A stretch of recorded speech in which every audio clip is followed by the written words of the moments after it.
The story begins by introducing us to Alan, who is writing an apology letter to a girl named Lydia.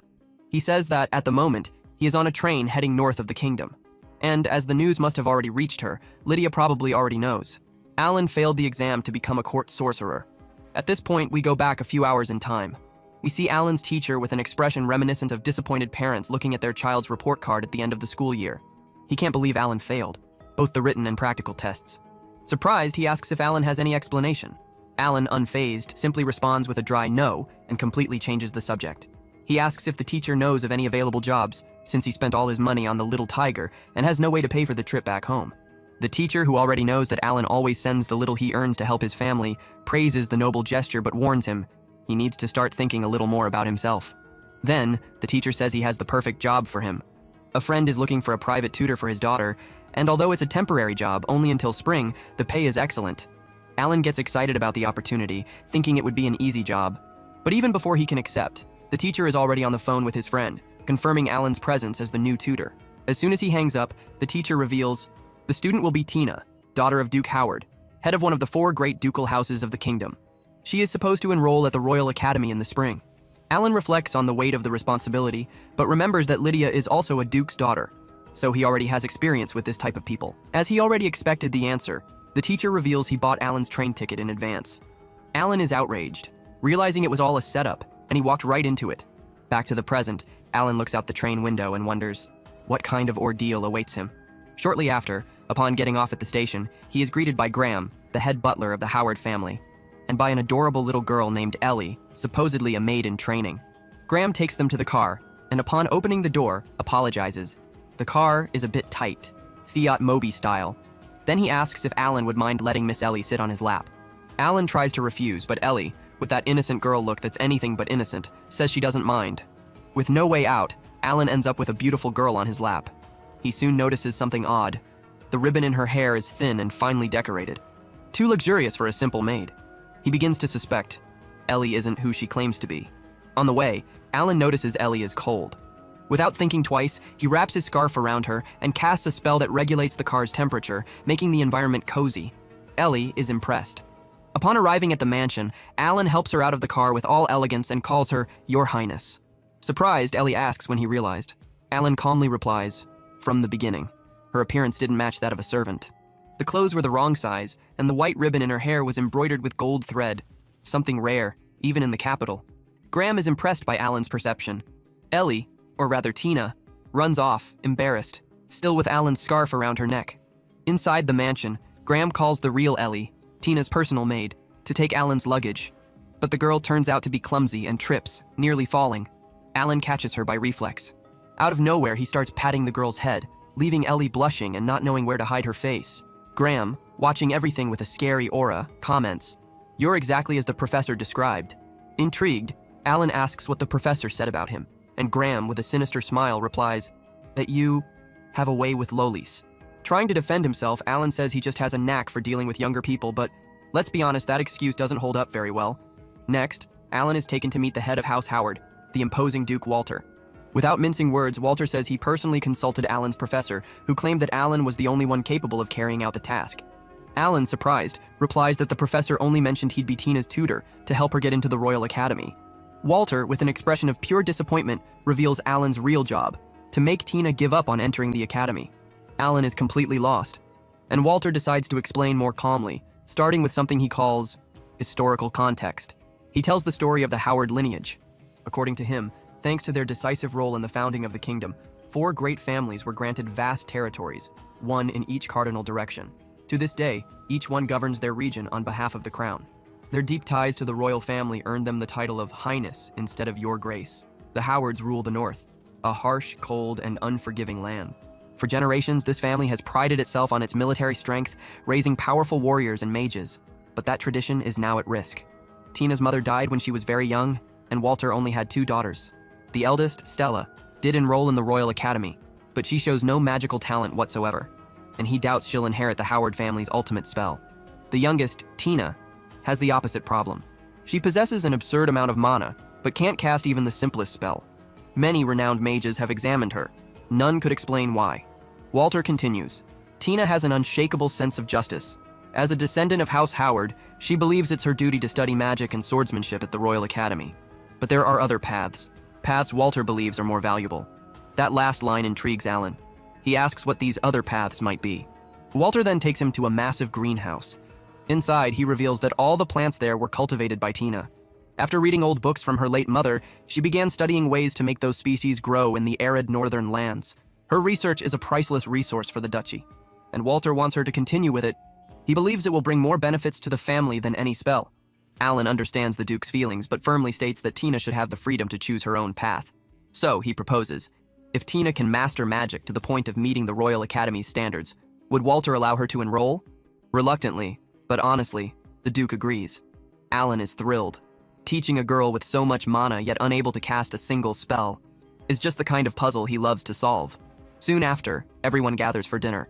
Unlike other noble houses, here everyone, nobles and servants, dines together like one big family. That's when Tina and Ellie enter the hall. Walter officially introduces Alan as Tina's new tutor. She politely introduces herself and says she's heard a lot about him. Alan returns the kindness, but looks directly at the real Ellie and with a hint of irony says, "We've met before, haven't we? Were you cold in the car?" Ellie is completely thrown off. Tina, trying to change the subject, invites Alan to follow her. She has many questions. Before they leave, the Duke formally introduces Ellie. She is the only granddaughter of head butler Graham. Her family, the Walkers, has served the Howards for generations. And Walter asks Alan to teach her magic as well, so she can accompany Tina to the Royal Academy. Ellie shyly apologizes. She says she's not very good with magic, and would probably just be a bother. Alan, serious, looks her in the eyes and asks, "What do you want to do?" Ellie hesitates, as if waiting for orders, but Alan insists. He wants to know what she truly desires, deep in her heart. This time, she opens up. She says she does want to enter the academy. She wants to go with Tina because she truly loves her. As a friend, as a maid, as a sister. Alan smiles. He gently pats her head and says he'll help her. Ellie takes the chance to ask him to call her by her first name, that classic Japanese tradition. Tina, of course, makes the same request. The next day, Alan goes to the greenhouse where Tina's research lab is. It's time for the first lesson. As he approaches, Tina firmly asks him not to lie to her, and even if it hurts, not to go easy on her because she's prepared. So he starts by preparing a written test for her, since entering the Royal Academy requires more than just knowing how to cast spells. Shortly after, while grading the test, Alan is completely stunned. Tina got a perfect score. Every answer, flawless. He even comments that she could rival none other than Lydia. And then, Alan decides to tell her who Lydia really is, and why she's the great curse of his life. Lydia is the eldest daughter of Duke Leinster, the Guardian of the South. The typical fiery redhead with broken magic, brilliant at everything she does, and completely obsessed with him. Alan jokes that academically Tina is on the same level as the red-haired beast. The next day he shows Tina the test and confidently states, the theoretical exam of the Royal Academy won't be a problem for her. But now, it's time for practice. Tina gets discouraged. She says she's tried countless times, with various tutors. She's never managed to cast even a spark. They all gave up. They all left, disappointed. Alan understands the feeling well. He's disappointed people recently too. That surprises Tina. After all, her teacher described him as a prodigy, the brain of the sword lady Lydia. But Alan corrects her. People only overestimate him because he's the only one who can handle Lydia's whims. His mana is below average. He believes he only got into the university to keep Lydia under control.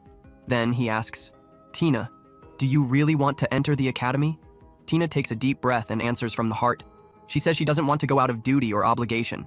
She loves taking care of plants, loves her research. But the real reason goes back to her childhood. When she was little, her mother used to read her picture books about heroes and incredible magic. Ever since then, she's dreamed of casting one of those grand spells, like the ones in the stories that made her eyes light up. Alan is moved. He tells her that today, no one can cast those ancient grand spells anymore. But if that's Tina's true wish, then together, they'll find a way. At that moment, Ellie enters carrying some candles, but trips. Alan catches her reflexively, and with a smooth motion, uses magic to levitate the candles to the table, not dropping a single one. Tina watches, and feels that basic jealousy. It bothers her to see the two so close. With a strained smile, she asks them to separate. And so begins the first practical lesson.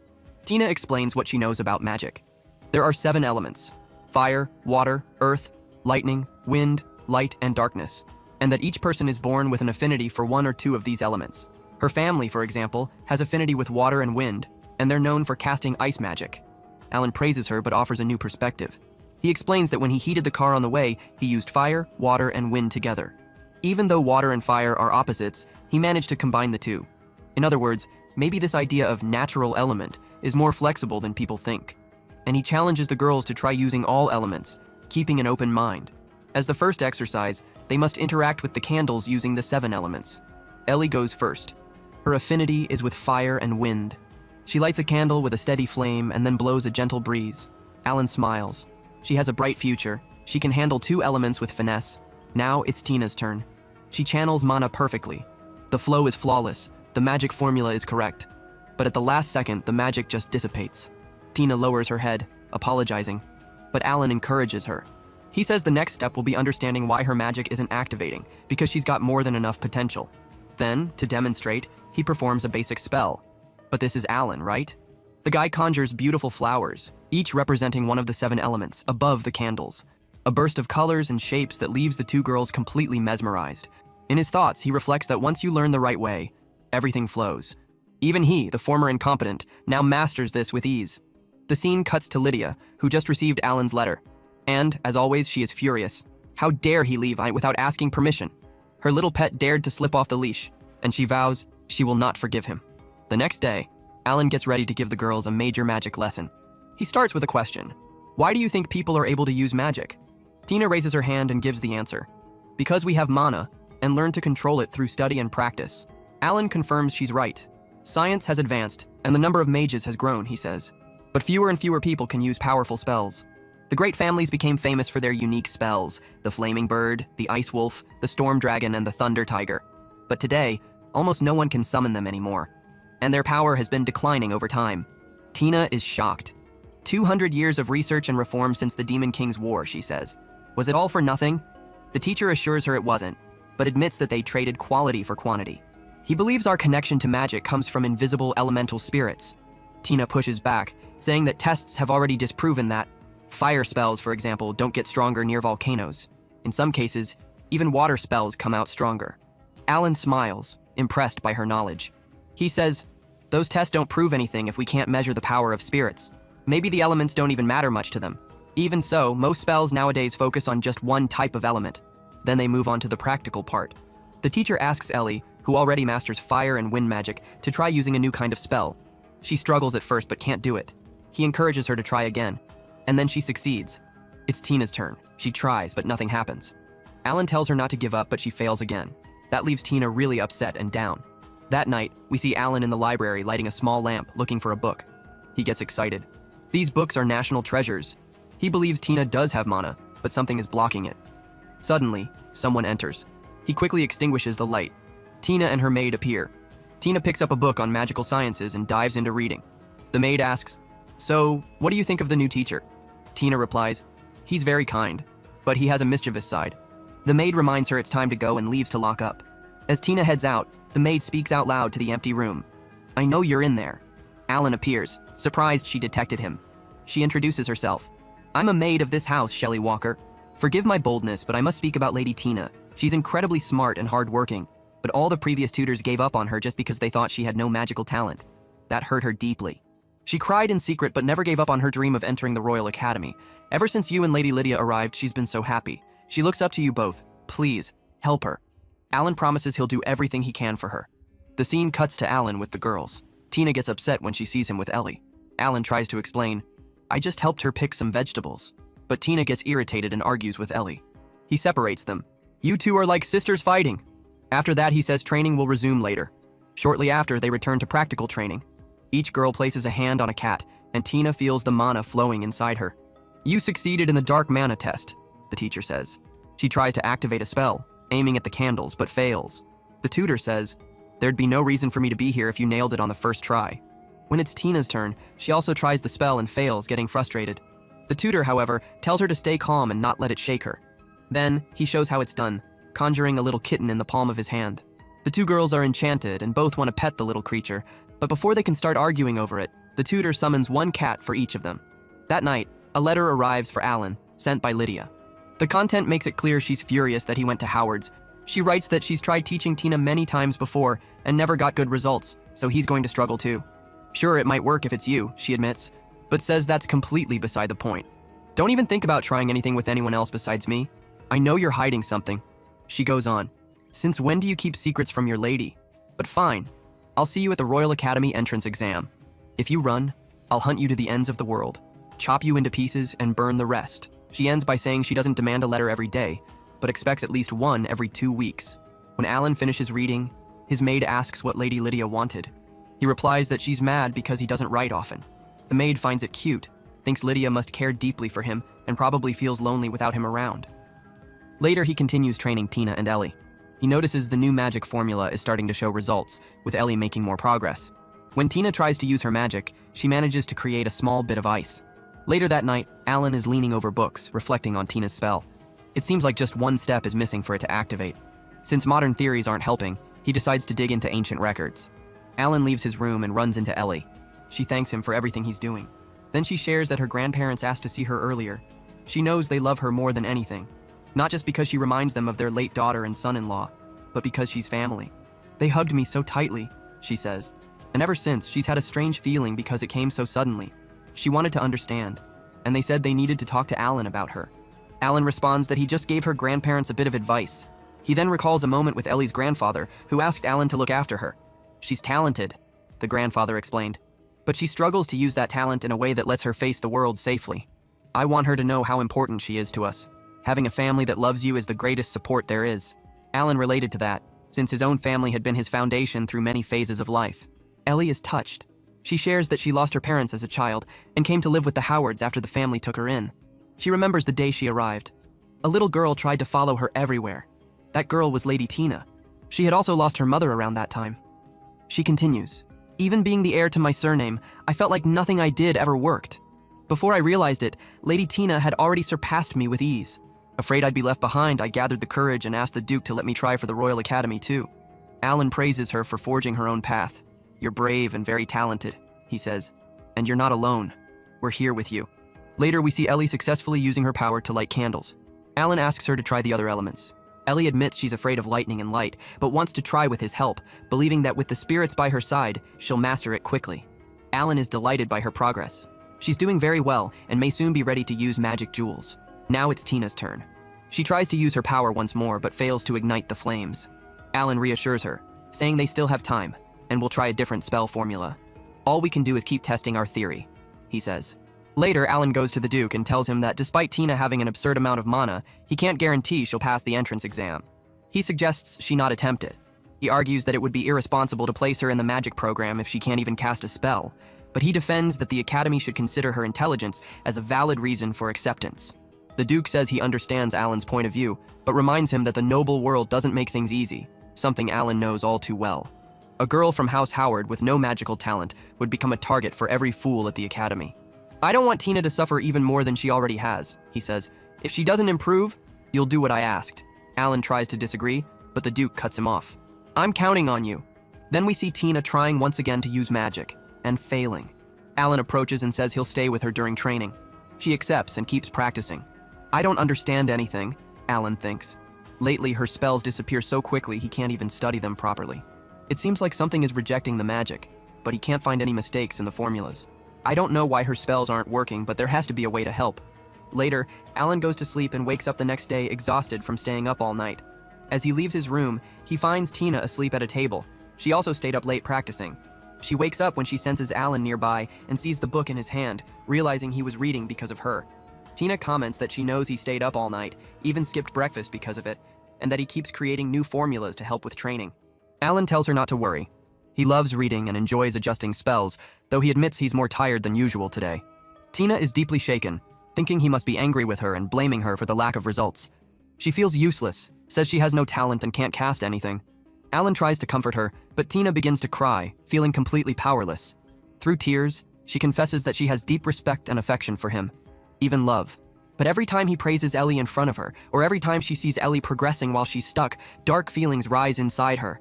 Suddenly, a massive aura of mana explodes around Tina, freezing everything around her. Alan has no idea what's going on. Ellie appears and Alan tells her to stay back. Tina becomes enveloped in a layer of ice, overwhelmingly powerful. Tina's mana is completely out of control, something that had never happened before, no matter how many times they'd tried. Alan thinks, why now, of all times? If this keeps going, she's in real danger. Ellie, still near the door and farther from the storm, shouts Tina's name, trying to help somehow. But Alan, his voice firm, tells her to run and get her grandfather, Mr. Graham. Maybe he can do something. Ellie doesn't hesitate and dashes off. Meanwhile, Alan tries to cast a spell to contain the blizzard before it turns into a disaster. But his magic doesn't even scratch the storm. He feels pressure in his chest, a strange sensation, as if something inside him is being squeezed. There's something seriously wrong here. Something I haven't figured out yet, he realizes, thinking he might have to resort to a drastic solution. Something he once swore never to use again. He calls out to Tina again, almost begging her to respond if she can hear him. Inside a kind of ice dome, Tina hears his voice, dazed, and shouts back, confused, "What's happening?" Relieved to hear her, Alan urges her to stay calm and explains her mana is out of control. If this continues, Tina, you could burn through all your mana. Or worse, you might not survive. Terrified, she asks what to do. Alan says he'll use a spell to link his mana to hers to try and stabilize the situation. Still in shock, Tina asks if that's really possible. He nods seriously. I've done it before. It's not going to be pleasant, but trust me. She takes a deep breath, agrees, and says she's in his hands. Alan raises his hand as if to say it's time, and begins casting the linking spell. He reflects that handing over control of your mana is like putting your life in someone else's hands. Just like someone once trusted him with theirs, now he's risking everything to save Tina. As the spell takes effect, he dives into the chaos of her mana, searching for her. When he finally finds her, his eyes glow, and lightning dances around the magic. He's stunned by how much mana she has. Her power is as great as Lydia's, maybe even greater, he thinks, surprised by her raw potential.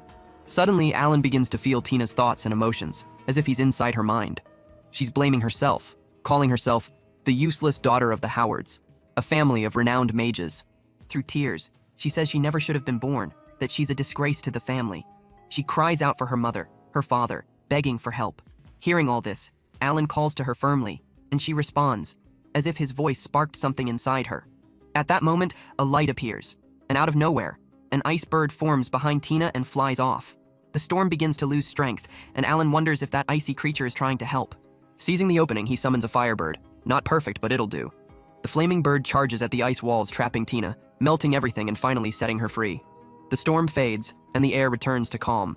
Tina and Alan lock eyes, and she lets out a relieved smile, like a weight's been lifted off her shoulders. Alan steps forward, pulls her into a tight hug and sighs, happy to see her okay. As he hugs her, he notices ice particles floating in the air. Looking up, he sees the ice bird flying and hears a woman's voice echo. "At last, I found a key," before disappearing. Curious, Alan asks Tina if, during the storm, while they were connected, she saw or heard anything strange. She shakes her head, still dazed, and says, "No, I only heard you, Master."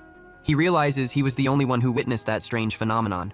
Blushing, Tina looks at him and awkwardly comments that feeling him connected to her mana was weird, like they were one. Alan gives a slight smile, but then notices he hasn't undone the magical link yet. With a gesture, he dissolves the connection, blushing slightly as he says, "It's all right now? You're safe." He gets up, already thinking about finding Ellie to let her know everything's fine. But before he can take a step, Tina grabs his sleeve, holding it tightly, and almost pleads, "Don't go, stay here with me." In that moment, all she wanted was to have him there, her master, without sharing his attention. Alan understands what she's feeling, gives her a gentle smile and hugs her again, letting her calm down. Soon after, Ellie comes running with Mr. Graham, crying out for them, eyes full of tears. She throws herself onto Tina, hugging her tightly, relieved and worried at the same time. Still nervous, the girls insist Alan lie down on a nearby bed, thinking he looks too exhausted. He tries to reassure them, saying, "It's nothing, just a little fatigue." Ellie rushes off to make him some herbal tea, while Tina, still worried, asks if he's feeling like that because of the mana link. Alan smiles and reassures her, "Don't worry, I'm fine." He jokes that she must have been surprised by the connection, since it lets you feel the other person's thoughts and emotions. Tina blushes again, remembering how in the middle of the chaos he called her "Your Highness" in his mind. Annoyed, she complains, "I told you not to call me that." Alan laughs and says he learned a lot from that spell. For example, that he can control the mana of whoever he's linked to, but that the person's will affects how much power they can use, and that after the first connection, it's easier to reconnect in the future. Tina, curious, asks if he's ever done that with her sister, Karen, or with Lady Lydia, in a moment of desperation. Alan grows serious and explains that linking someone's mana is like holding their life in your hands. "It's way too dangerous, Tina. I can use the other person's mana as if it were my own, but it's not something to do lightly." He asks firmly, "This stays between us, okay? Not even Ellie can know." She smiles, happy to share a secret with her master, and agrees instantly. Later in his room, as he flips through books, Alan can't stop thinking about the entity that appeared with Tina and what it might be causing. He knows he needs to investigate further. The next day, Mr. Graham leads Alan and the girls to a new area in the greenhouse, reserved just for their magic training. Alan looks around, impressed. Without wasting time, he asks Tina to try activating a spell. She focuses, and suddenly, a massive ice pillar shoots out so strong it pierces the greenhouse ceiling. Alan is stunned by her power, thinking something inside her is amplifying her strength. And thanks to the mana link, it feels like Tina picked up some of his control over magic. He steps closer, praises her achievement, and says, "From now on, we'll work on helping you control all that power, okay?" With tears in her eyes, Tina leaps onto him, crying with joy for finally being able to use magic. Alan smiles, pats her shoulder, and says, "That was all you, Tina. Congratulations." Ellie, watching, also tears up and hugs her friend, overjoyed by her progress. Alan looks at the two and says, "With a little more training, you'll be ready for the Royal Academy in no time." He turns to Mr. Graham and says he needs to inform Duke Walter about this. But the butler, with a serious tone, replies that the Duke has been missing for a while. Later, in the quiet of his room, Alan picks up pen and paper and starts writing a letter to his old professor. After a few hours, a postal griffin arrives and delivers the message. As soon as the professor receives it, a friend of Alan appears, curious, asking how he's managing. The two read the letter together, laughing out loud when they see Alan called the professor the sixth most likely to drown in gambling debt. They get a good laugh, but also see that Alan is doing a great job with the girls. In the letter, he urgently requests military-grade scrolls with anti-ice barriers due to Tina's unstable magic. The professor and his friend exchange a proud glance, happy with their pupil's growth. Back in his room that night, Alan dives into books, trying to figure out what that mysterious entity was that appeared with Tina. He flips through page after page, intrigued, and starts noticing a strange mark in some of the books. "It's like someone knew I'd dig into this," he thinks, suspicious, as if the name Mark mentioned in the texts had left a trail on purpose. The next day, during training, Alan calls Ellie to try using her dark magic. When she freezes on the first attempt, he adjusts his glasses and says calmly, "Close your eyes, picture the magic in your mind, and move forward gently." With his guidance, she succeeds, and a satisfied glow crosses her face. Then he turns to Tina. "Your turn, let's go." She tries, but as expected, the magic comes out too strong, and another ice column flies up, piercing the ceiling again. Alan scratches his head and says, "Tina, you need to focus on holding your mana. You're spending too much energy." He praises Ellie's progress and says she's ready for more practical training. Tina crosses her arms, sulking, and complains, "You're way too soft on Ellie. You could go easier on me, too." Alan sighs, trying to explain that with her kind of magic, he can't go easy, but Tina's not buying it, calling him unfair, cruel, and a teacher's pet for Ellie. Her behavior reminds Alan of Lady Lydia, and he finds himself wondering how she's doing, since it's been a while since they last exchanged letters. The girls notice that Alan's mind is elsewhere and start pressing him. "What are you thinking about, Master? Come on, tell us." Before he can answer, Mr. Graham appears, eyeing the scene with suspicion. Later, the butler begins training with his granddaughter, Ellie, while Tina explains to Alan that the walkers train every day to serve better. Alan congratulates Ellie on her dedication, and then calls out to Tina. This time, she manages a much more controlled spell. It's not perfect, but the progress is clear, and Alan gives a proud smirk. Later, talking with Mr. Graham, Alan remarks that the girl's progress is impressive and says he urgently needs to speak with Duke Walter. The butler dodges, claiming the Duke is very busy. Alan frowns, suspicious. "Feels like he's avoiding me. Tell me something, Mr. Graham. Do you know what these marks in the books are? Who did they belong to?" The butler shrugs and says he has no idea. Back in his room, Alan dives into the books again, researching the so-called iceberg, but is interrupted by knocks at the door. It's the girls, looking like they haven't slept a wink. "We're scared, Master. We can't sleep. Can we stay here?" He sighs, serves them each a warm glass of milk, and tells them to head back to their rooms after they finish. But when he turns around, he finds both of them passed out on the sofa, sleeping like angels. Alan smiles and murmurs to himself, "I hope you two make it to the Royal Academy together." The next day, during training, Mr. Graham informs Alan that the Duke wants to see him. Alan heads to the Duke's office, who gets straight to the point. "I've decided Tina won't take the entrance exam." He offers vague excuses, clearly hiding something. Alan doesn't let it slide. "Duke, Tina has improved so much. She's got the potential to enter the academy." He mentions the marks in the books, revealing he discovered they were written by Tina's mother, Duchess Rosa Wow, who was trying to help her daughter master ice magic. The Duke hesitates but eventually relents with one condition. The girls will have to face an experienced sorcerer in a final trial to prove what they've learned. Alan returns to the girls and explains the challenge.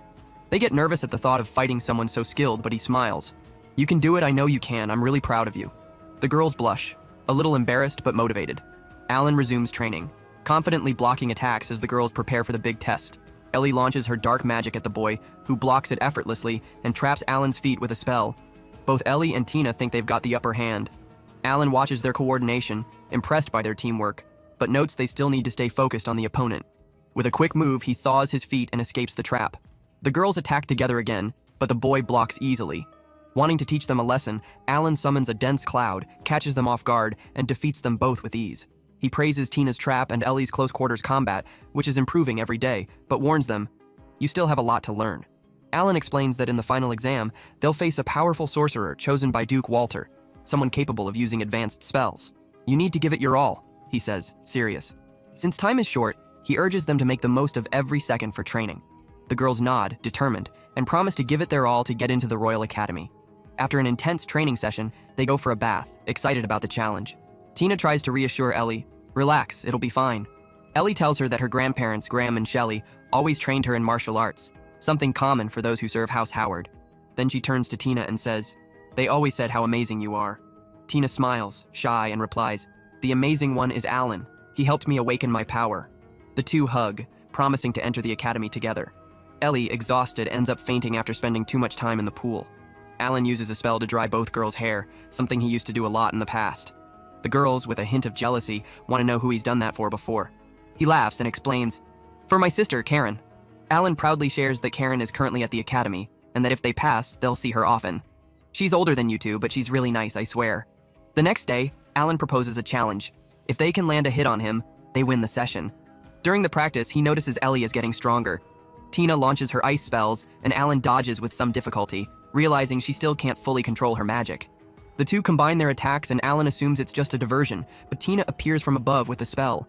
He dodges, but then a blow from below catches him off guard. In the end, the girls defeat him, cheering. They want to train more, but Alan tells them to hold back. "Don't burn yourselves out.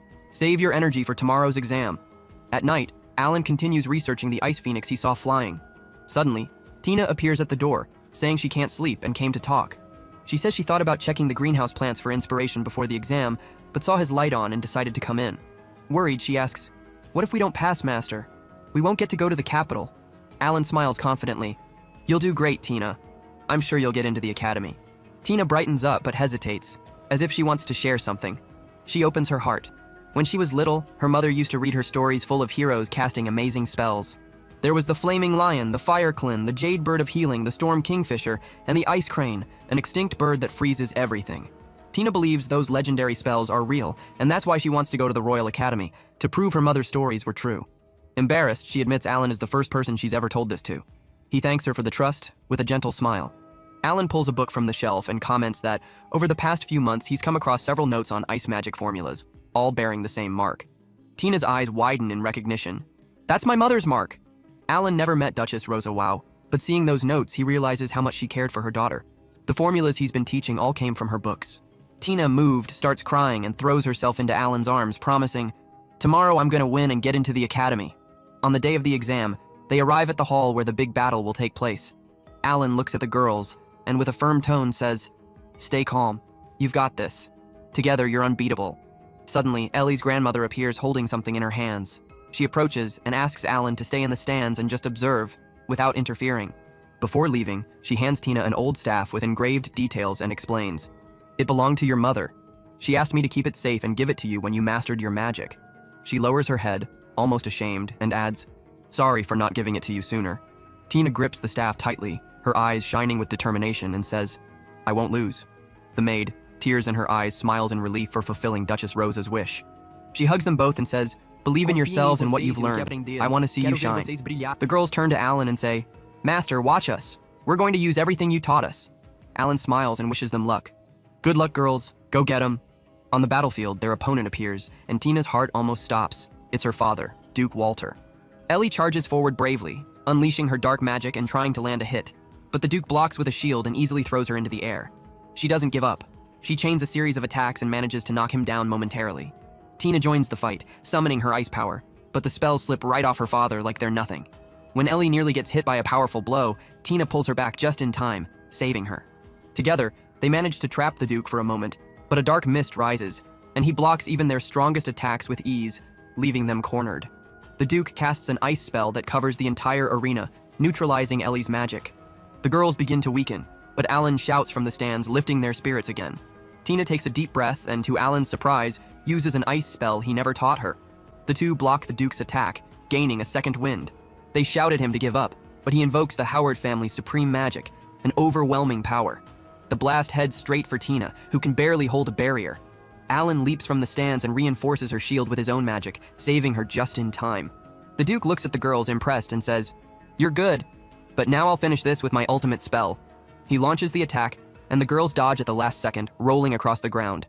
Exhausted, they consider giving up, but Alan yells, "Now girls, use everything you've got!" Tina tries to imitate her father's spell, but it's not enough. Then, she grabs the handkerchief that came with her mother's staff, presses it to her chest, and whispers, asking for strength.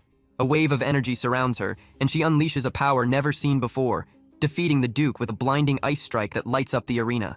Days later, Tina and Ellie prepare to leave for the capital. The Duke appears, his gaze softer, and says to Tina, "You fought like a true Howard.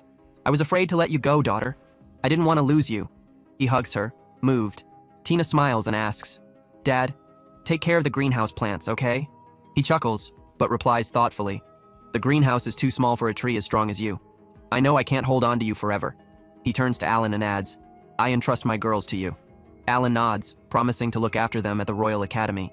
And so Tina, Ellie, and Alan set off for the Royal Academy, where a great future awaits them.